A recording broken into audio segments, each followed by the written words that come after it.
Di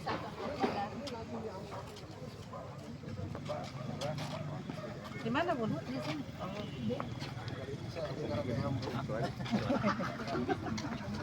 Gimana kita? Sana, di sana. Ini Kegiatan.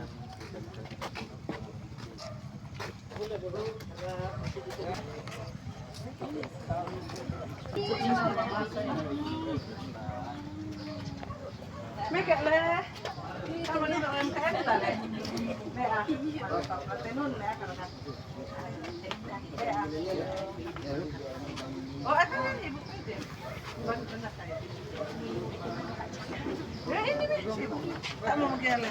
Saya bilang. Oh ya, itu anu Bun, tali kur. Kita nggak ada waktu itu.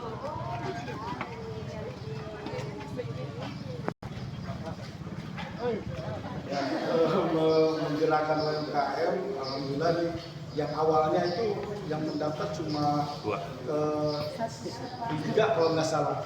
Sekarang DUBJ langsung gerak cepat, alhamdulillah. Jadi kita buka sampai sekarang hampir 26. Wah. Jadi sudah Semoga semuanya bisa diluruskan dan dibina terus. Produk-produknya. Jadi kita tuh ada makanan minuman, DUBJ, kemudian ada juga handicraft atau fashion. Nah, apalagi tanduk pakan itu menjadi 5 besar kemarin anugerah desa wisata. Kebetulan di sini yang masuk itu ada souvenir-souvenirnya datang ke pengusaha-pengusahanya. Jadi alhamdulillah, mudah-mudahan ke depan kita akan cari. Karena terus terang kalau memasak itu sedikit sekali biasanya. Ini bantuan dari BPI. Kita bukan bantuan Pak, sementara sekarang itu menseleksi UMKM yang potensi untuk kita dampingi ke depan. Kalau nanti itu yang vokasian itu tenun Kita belum Pak, belum ada. Belum ada itu kan orangnya bagus. belum. Ya, ada enggak yang daftar? Oh, ada. Ada. Nanti kita kurasi Pak. Di sini.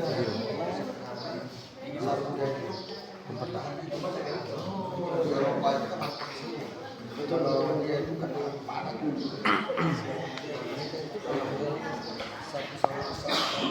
Siap.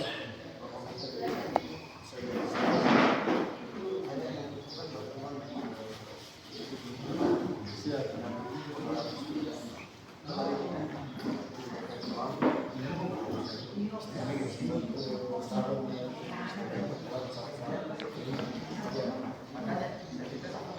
Ya, kami juga Pak BJ kita lagi kembangkan pertama untuk sementara kain Mandar Sutra.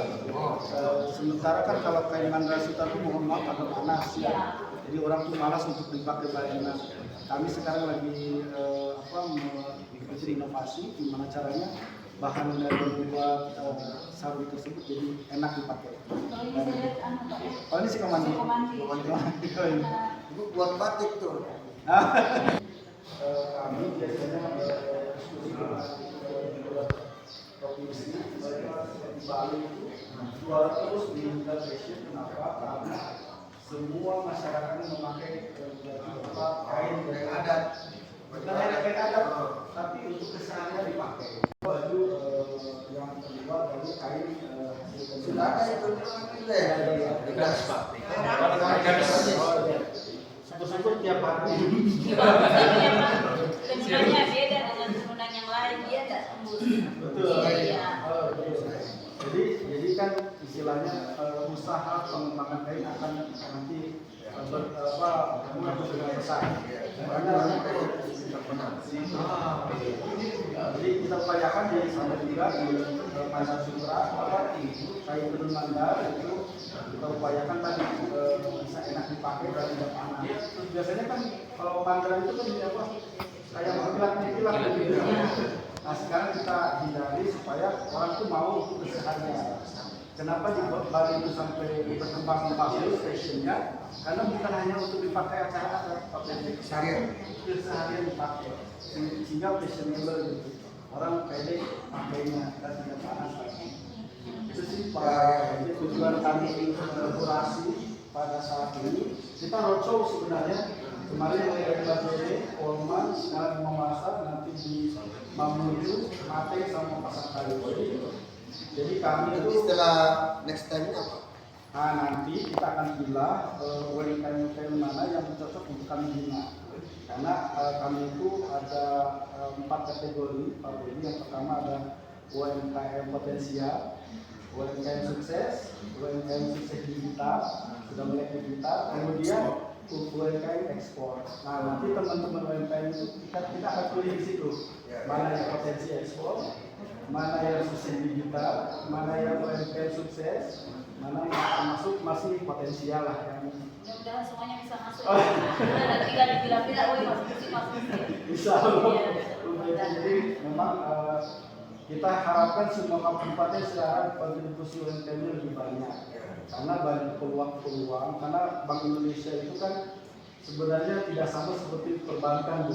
Kita lembaga negara yang di luar negeri pun ada perwakilan kita seperti di Singapura, di Cina, kita ada juga perwakilan sehingga kalau ada peluang ekspor itu kita akan fasilitasi ekspor. Bank itu Bank Indonesia Pak, Bank Indonesia. Oh, Bank BI. Bank Indonesia itu memberi apa? Macam workshop pelatihan. Betul. Atau permodalan juga. Kami tidak ada permodalan, jadi tupoksi kami untuk pengembangan UMKM itu ada 3. Yang pertama adalah korporatisasi, bagaimana UMKM itu mempunyai legalitas lembaga usaha. Kalau makanan, dia minimal punya CP, PT, apalagi sekarang kan di Kemenhukam cuma 50.000 bikin PT, mudah sekarang, cuma modal 50.000.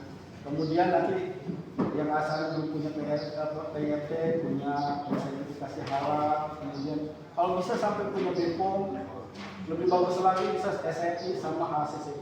Itu target kami. Kalau legalitas produknya, baru legalitas tadi usahanya harus ada PT. Kemudian kalau sudah bagus, nah kita adakan perlombaan. Biasanya kita ada namanya industri kreatif syariah, IKRA namanya.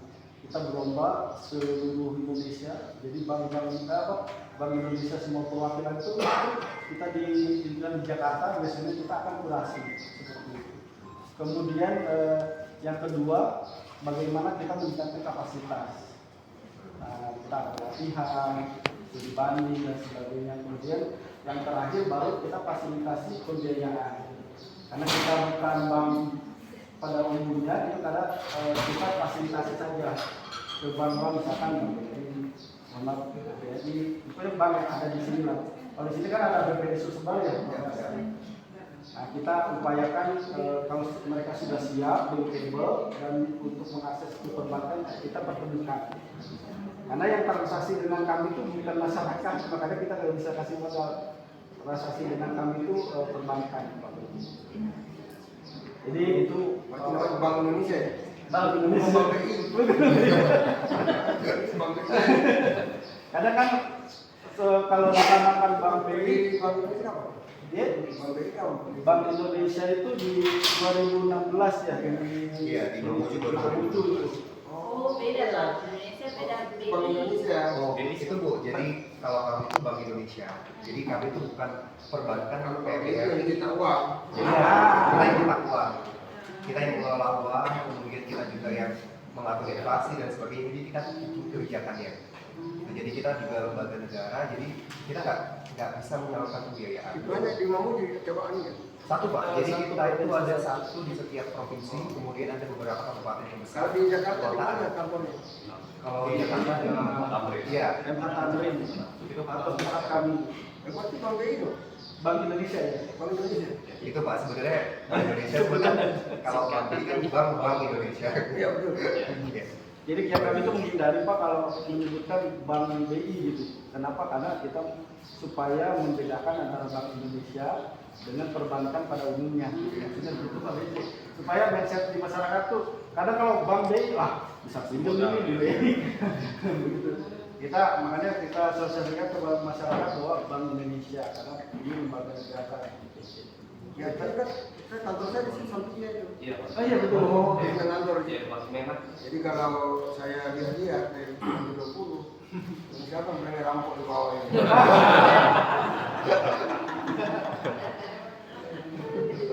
Udah 3 tahun di situ. Oh iya. Bank itu maksudnya? Iya betul Pak. Iya matang. Itu Ini kan sebelah-sebelahan. Betul ya. Jadi kalau staff saya itu gajinya begitu, ngambil aja sudah. Siap, Pak. Oke, thank you. Makasih banyak atas kunjungannya, bantuannya. Nanti kami akan seleksi, mudah-mudahan banyak UMKM yang jadi binaan dari Indonesia. Saya juga makasih Bu PJ, luar biasa ini langsung gerak cepat. Ini foto-foto apa aja? Betul. Nah, kalau hutan kan diambil terus, dieksplorasi terus nanti habis. Nah, gimana caranya diperbanyak? Nah, ini harus dibikin kultur jaringan. Jadi perbanyakan bibit anggrek ceritanya. Ini sudah bisa ya? Ah, ini kayaknya kena kontaminasi ini Pak, karena banyak Mati. Gimana yang menjajah Yang mati hidup. ini kayaknya. Nah, sudah jadi. Nah, nanti bisa dipisah-pisah nanti Pak PJ. Jadi kan kalau kita bikin di sini bisa juga jadi ada varietas baru nanti, untuk bisa dikembangkan. Contohnya.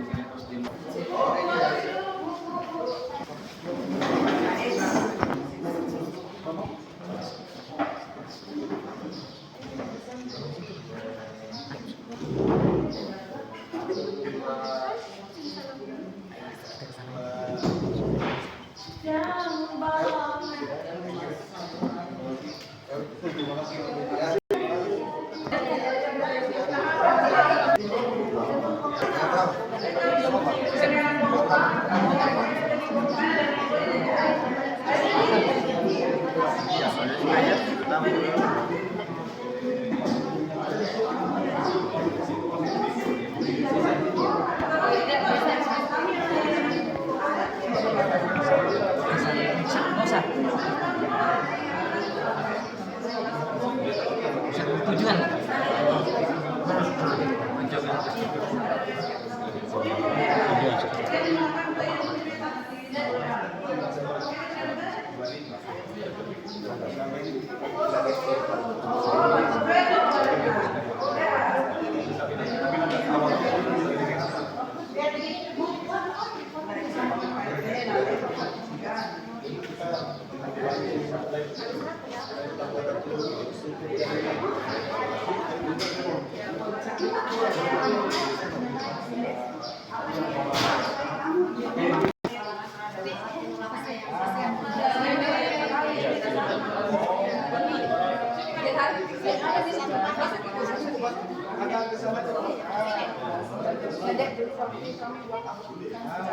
Masuk di sini.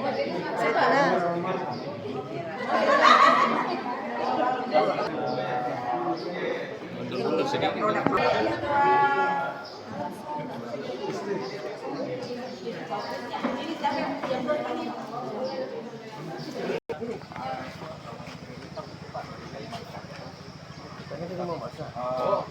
Kalimantan dan Papua.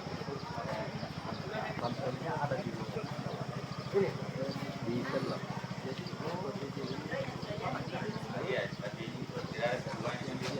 Halo, ya dokter. Halo, ya.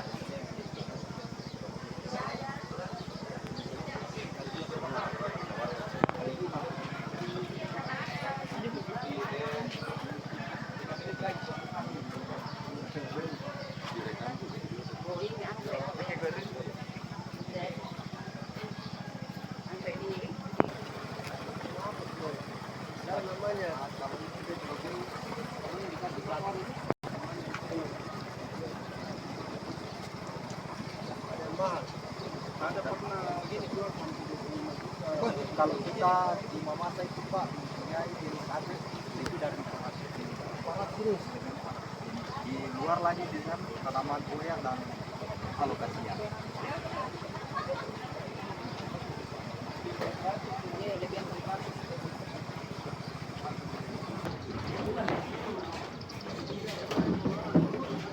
Cek. Pagi Pak, Bu. Ya.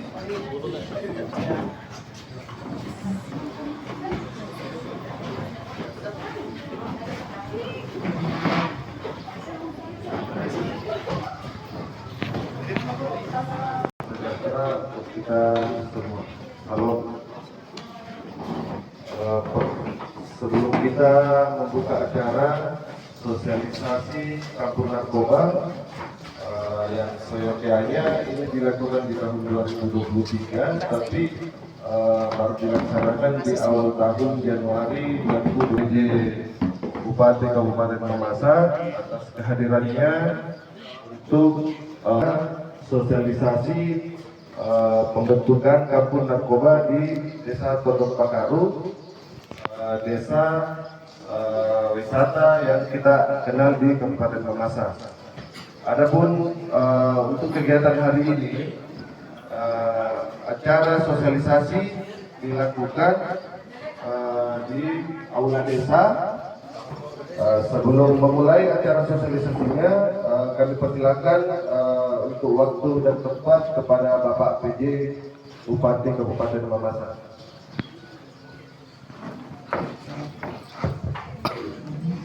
Terima kasih. Selamat pagi, salam sehat, salam sejahtera, salam bahagia buat kita semua. Shalom, Om Swastiastu, Namo Buddhaya, salam kebajikan. Pertama, kita menyampaikan puji syukur kepada Tuhan Yang Maha Kuasa atas kesehatan yang diberikan kepada kita, sehingga tidak ada insidental saya bisa bertemu Bapak Ibu sekalian, tokoh pemuda, tokoh penggerak, untuk menyaksikan sebuah acara yang sangat penting, sangat spesial tentang sosialisasi desa kampung narkoba di Tondok Pakaru ini. Bapak Ibu, ini narkoba adalah menghancurkan peradaban, menghancurkan generasi kita, dan kita bisa melihat bangsa-bangsa yang sudah hancur di dunia ini karena narkoba. Jadi umpamanya kalau kita ke negara lain, saya tidak bisa menyebutkan negaranya karena ini sensitif, tetapi untuk menghancurkan sebuah suku atau bangsa tidak dengan perang secara terang-terangan, tetapi memasukkan narkoba kepada anak-anak mudanya. Lambat laun kalau sudah ketagihan, awalnya modusnya itu gratis dulu, lama-lama dijual mahal dan ketagihan, dan jaringannya sudah luar biasa. Kita sudah hopeless, tidak punya harapan untuk hidup, dan lambat laun dia akan pendek umur dan selesai. Oleh karena itu, saya tentu terima kasih kepada tim penggerak kampung narkoba ini. Bapak ini sudah, Bapak Ibu semua sudah sedang melakukan sesuatu yang sangat berarti bagi generasi muda kita semua. Dan mudah-mudahan kampung-kampung narkoba seperti ini akan semakin kita masifikasi agar ada kesadaran baru dari anak-anak muda kita. Masa depan Indonesia ada di tangan generasi muda kita. Dan kita ini menyongsong the golden age Indonesia, Indonesia emas pada tahun 2045, dan anak-anak kita itulah yang kita didik hari ini, yang menjadi leader, menjadi pemimpin pada masa 2045.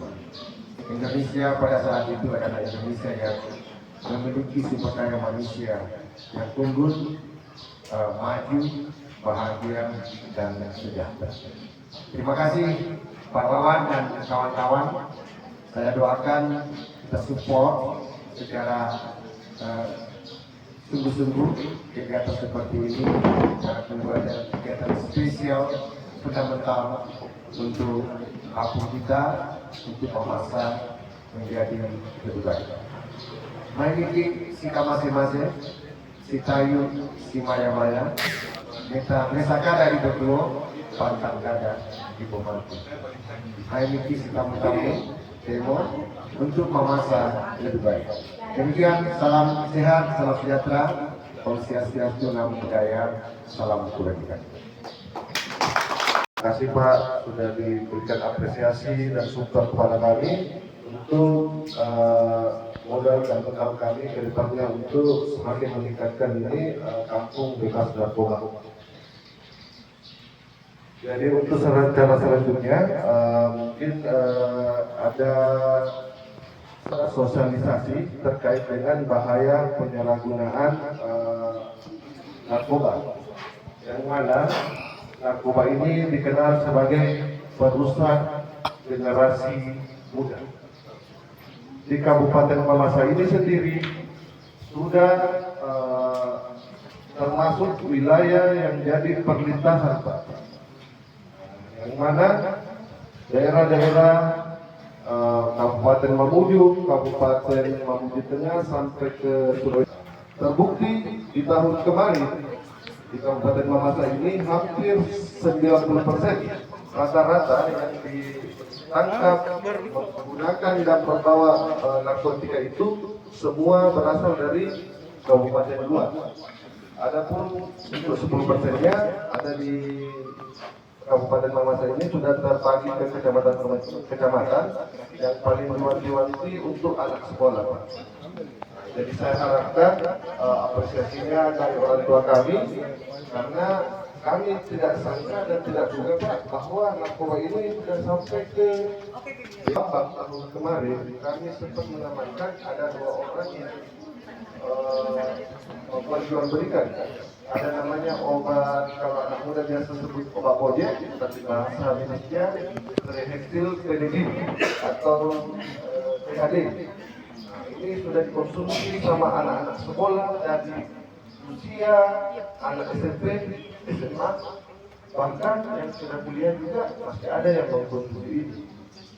Jadi saya harapkan yang sudah pernah coba-coba silahkan diberhentikan mulai dari sekarang, karena bahaya sekali. Di tahun kemarin Kabupaten Mamasa ini mengungkap 14 laporan polisi, 23 tersangka untuk penggunaan sabu-sabu, ada 18 tersangka penggunaan obat THD, itu ada 5 tersangka, dan semua ada yang direhabilitasi di Batoka, ada yang lanjut ke proses hukum di Kejaksaan dan Pengadilan. Untuk itu, Pak, kami sampaikan alangkah luar biasanya kalau kita ini mencegah lebih dini, karena mencegah lebih baik daripada mengobati. Jadi terima kasih, Pak. Mungkin lebih baik kegiatan seperti ini dilakukan klasifikasi dan sosialisasi pada sekolah-sekolah. Jadi bisa ada event bersama dengan dinas pendidikan, Pak. Jadi mohon kegiatannya mungkin dalam satu minggu itu ada sekolah-sekolah tertentu didatangi dan diberi edukasi seperti tadi. Kadang anak-anak dianggap ini obat, minum obat itu dan sebagainya. Jadi ketipu. Jadi mereka harus mengenal jenis-jenis atau zat-zat yang mengandung narkoba tadi. Yang kedua, modus operandusnya, bagaimana modusnya, mungkin lewat telepon, lewat email, macam-macam. Jadi anak-anak itu terindikasi dengan baik, verifikasi itu penting.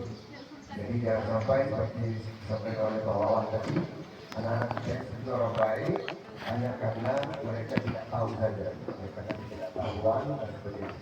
Yang ketiga, mungkin perlu ada parenting skill dari orang tua sendiri. Anak-anaknya itu kalau bergaul, dia bergaul dengan siapa?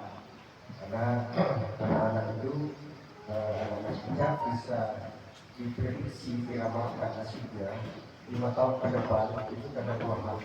Pertama, siapa kawan dekatnya, dan yang kedua, untuk apa dia baca. Kalau sering-sering ketemu orang baik, anak kita besar sekali peluangnya. Kalau ketemu dengan pergaulan bebas, itu sangat berbahaya. Dan betul kata Pak Wawan, itu lebih baik preventif, mencegah daripada membuat. Narkoba ini, Pak, kalau sudah kena itu luar biasa, susah sekali. Sampai biasa kita lihat orang yang bersaudara sendiri, Pak. Sudah tidak ada ya, dia itu kasihan. Jadi ini sudah menjadi darurat narkoba Pak kalau begitu, karena kita di daerah desa. Dan mungkin sekolah-sekolah itu ada stiker di sekolah itu bahwa bahaya narkoba. Nanti saya coba di prosesnya. Mungkin saya nanti sebagai partisipasi akan membuat semacam surat edaran bahaya narkoba. Jadi setiap sekolah itu ditempel orang tahu. Dan ada jenis-jenis narkobanya apa dan modus operandinya. Jadi saya pikir terima kasih. Ini cuma berkat buat saya. Saya dapat ini untuk UMKM. Ternyata orangnya lebih banyak di narkoba. Terima kasih ya, semangat semua Bapak Ibu sekalian. Ini adalah proyek kemanusiaan menyelamatkan generasi muda kita. Terima kasih. Siap. Terima kasih untuk presentasinya Bapak Pedi Kabupaten Pamekasan.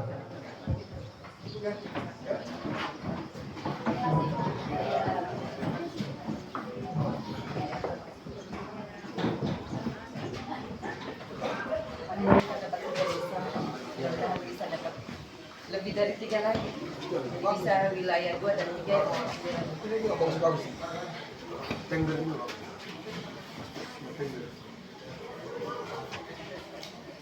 jadi ini Tondok Bakaro, Rantai Buddha dengan Kampung Saratu yang dapat.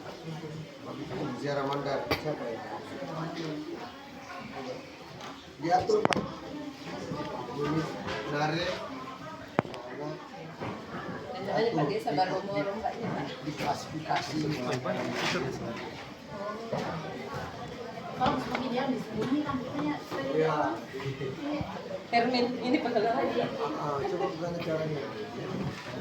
Punya menarik Pengelolanya juga sudah kami bawa ke Surabaya dan Jogja Pak. klasifikasi.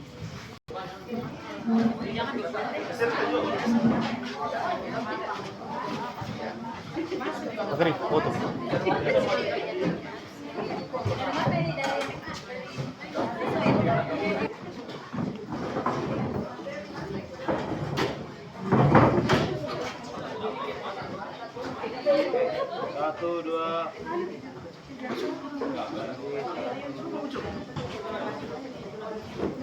Oke, izin Bapak. 1, 2, 3. Satu kali lagi. Oke.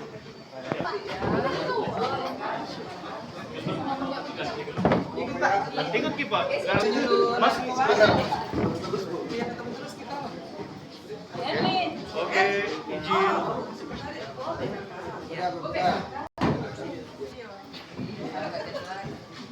Oke, 1, 2. Oke.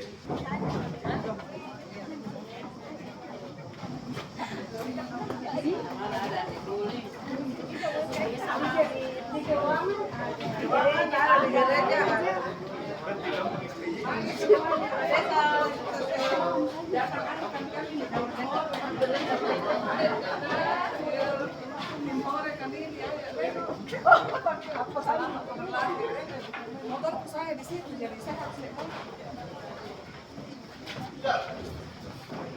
Saya ini diminta tolong menaikkan motor kok ada. Siap.